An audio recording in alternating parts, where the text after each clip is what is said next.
A constituição humana e os eventos futuros. Parte 5. No vídeo anterior, refletimos sobre a impressionante visão de João no quinto selo, as almas debaixo do altar. Vimos que essas almas representam os mártires que deram suas vidas por fidelidade à palavra de Deus e ao testemunho de Jesus Cristo. Elas permanecem conscientes, clamam por justiça, recebem vestiduras brancas e são consoladas com a promessa divina de que o plano será cumprido em seu tempo. Esse cenário nos mostrou que a morte não é o fim da existência da alma e que a consciência, memória e expectativa mesmo no estado intermediário entre a morte e a ressurreição. Inscreva-se no canal, ative as notificações e compartilhe este vídeo com outras pessoas. Juntos, podemos levar a palavra de Deus ainda mais longe. Agora, avançamos para um tema fundamental e profundamente consolador, a ressurreição dos mortos. Se a alma sobrevive à morte, como vimos, a grande esperança cristã é que Deus restaurará plenamente o ser humano, corpo, alma e espírito, através da ressurreição. As palavras se, todavia, implicam a possibilidade da não participação na primeira ressurreição, que é o momento em que o que é mortal será tragado pela vida. 1 Coríntios 15 verso 54. A alma será revestida de um edifício, da parte de Deus, casa não feita por mãos, eterna, nos céus. 2 Coríntios 5 verso 1. É uma casa em contraste com o atual corpo, que é uma tenda frágil e transitória. Esse é o significado da oração de Paulo, quando ele disse que o vosso espírito, alma e corpo sejam conservados íntegros e irrepreensíveis, e portanto, inculpáveis quando o Senhor vier. 1 Tessalonicenses 5 verso 23. Nenhuma alma nua, ou seja, sem o corpo, pode se apresentar diante da presença da glória de Deus, porque, para isso, ela deve ser sem mácula para não ser culpada. Assim como nos escolheu, nele, antes da fundação do mundo, para sermos santos e irrepreensíveis perante ele, e em amor. Efésios 1 verso 4. Se um homem, por mais perfeito que fosse sua constituição física e mesmo que pertencesse à família real, se apresenta-se nu para um julgamento perante o reino-trono, ele seria seriamente culpado. Não apenas a beleza pessoal, mas também a roupa e a roupa adequada são indispensáveis. Os oficiais da corte impediriam algo tão impróprio. Receberá o Rei dos Reis menos respeito? Aquele que tem ouvidos para ouvir, ouve isso e coloca no coração que não há morte, mas a ressurreição ou arrebatamento condizem com a transladação para as regiões celestiais e a corte do Deus da glória. Foi assim com o próprio Cristo. Para entrar nos santuários, ou seja, nos lugares santos, o sacerdote tinha de pertencer ao povo redimido de Deus, ser imaculado quanto à sua pessoa. Porém até ao véu não entrará, nem se chegará ao altar, porque tem defeito, para que não profane os meus santuários, porque eu sou o Senhor, que o santifico. Levítico 21 do verso 1 ao 24. E vestir-se de roupas de glória e ornamento. Farás vestes sagradas para Arão, teu irmão, para glória e ornamento. Êxodo 28 verso 2. Eram quesitos indispensáveis para o acesso à presença de Deus. Antes de ser vestido com as roupas sagradas, o corpo perfeito tinha de ser lavado com água. E fez chegar a Arão e a seus filhos e os lavou com água.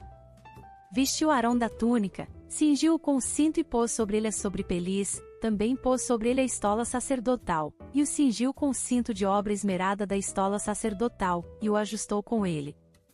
Depois, lhe colocou o peitoral, pondo no peitoral o urim e o tumim, e lhe pôs a mitra na cabeça e na mitra, na sua parte dianteira, pôs a lâmina de ouro, a coroa sagrada, como o Senhor ordenara a Moisés.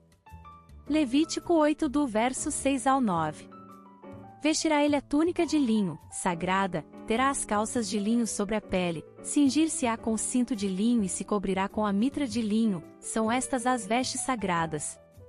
Banhará o seu corpo em água e, então, as vestirá. Levítico 16 verso 4, que é a obra que Cristo, o nosso Moisés, deseja realizar em nós nesta vida terrena pela sua palavra.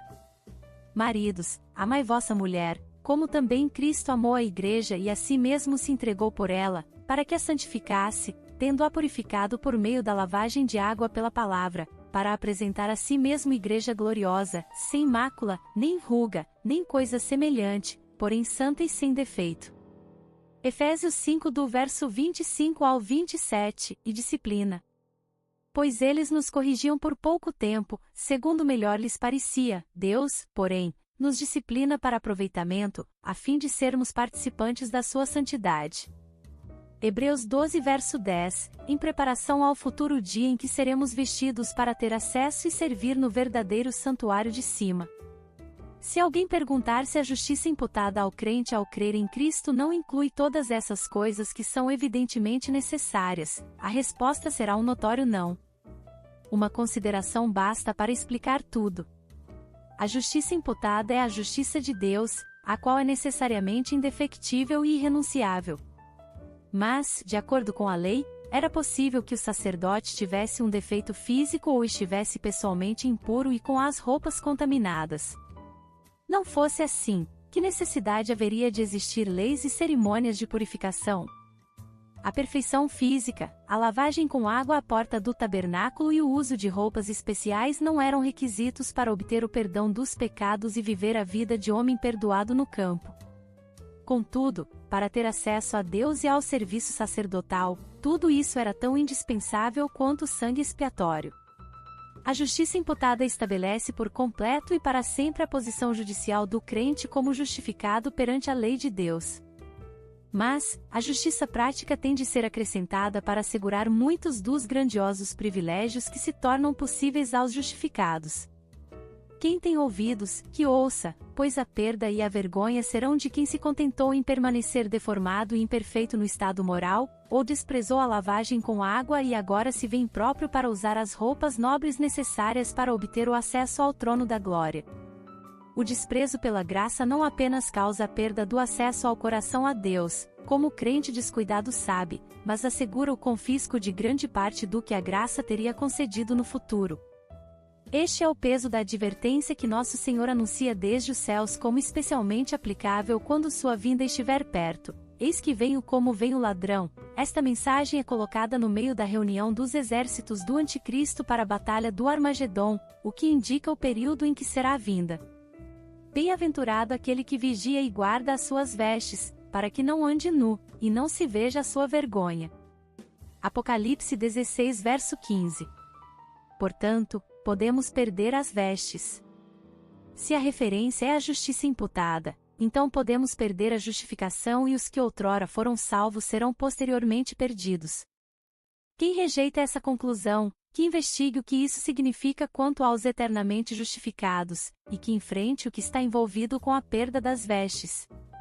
No templo, os guardas assumiam seus postos ao anoitecer.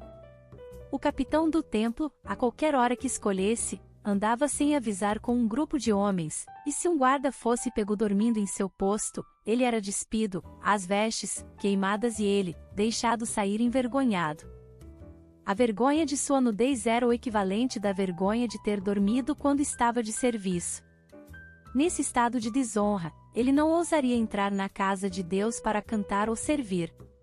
Levaria muito tempo para que a desgraça daquela noite desaparecesse da memória, dele ou dos outros.